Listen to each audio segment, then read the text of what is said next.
Guys, meron akong apat na klase ng asukal dito. Isang white sugar kung sa Tagalog ay puting asukal at isang brown sugar kung tawagin nila ay golden at isang light brown sugar kung tawagin naman nila ay segunda at isang dark brown na sugar kung tawag nila palagi ay nog-nog.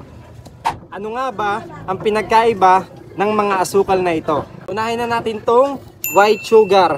Ang white sugar po kung tinatawag nila minsan ay table sugar, granulated sugar o kung madalas tawagin ay regular sugar.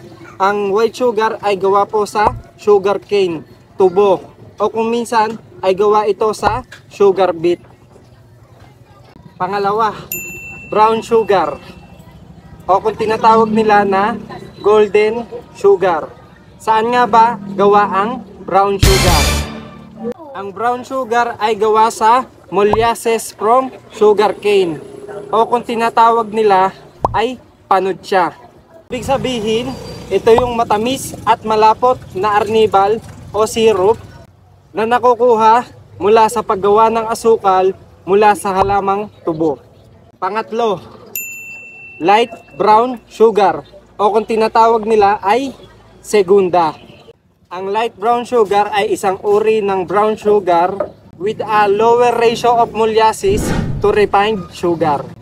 Ibig sabihin, mas mababa ang percentage molasses o panutsa na inilalagay sa paggawa ng light brown sugar. At alam mo ba na nagiging resulta nito ay nagkakaroon ito ng mild sweet caramel flavor. Amazing! At pang-apat, panghuli, dark sugar o kadalasang tawag nila ay nog-nog o negro. Ang dark sugar o nog-nog ay isang uri ng unrefined cane sugar.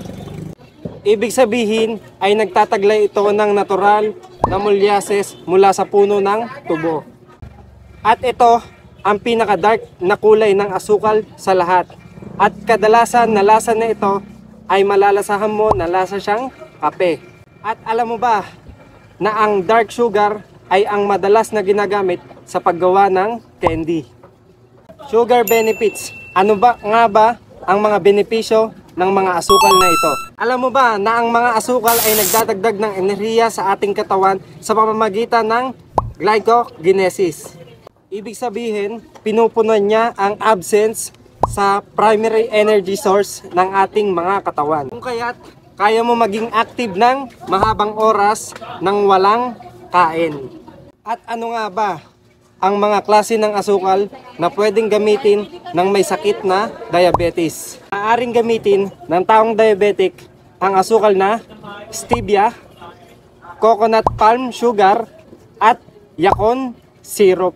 At anong pagkain nga ba ang zero sugar o low sugar? Maaari kayo kumain ng pagkain na zero sugar at low sugar. Tulad na lang ng mga ito: unrefined oil, butter, cheese, avocado, talong, green beans, kelp noodles, at zucchini noodles. At alam nyo ba na may limit ang paggamit ng asukal, lalong-lalo na sa may edad na lalaki at may edad na babae. May edad na babae ay mayroon lamang 100 calories limit. Ibig sabihin, 60 spoons o 24 grams lang ng asukal ang pwede niyang gamitin sa isang araw. Samantalang, ang may edad na lalaki ay hindi pwedeng lumagpas sa 150 calories, 9 tablespoon or 36 grams ng asukal sa isang araw. At alam nyo ba na mahalaga pa rin ang asukal sa ating mga katawan?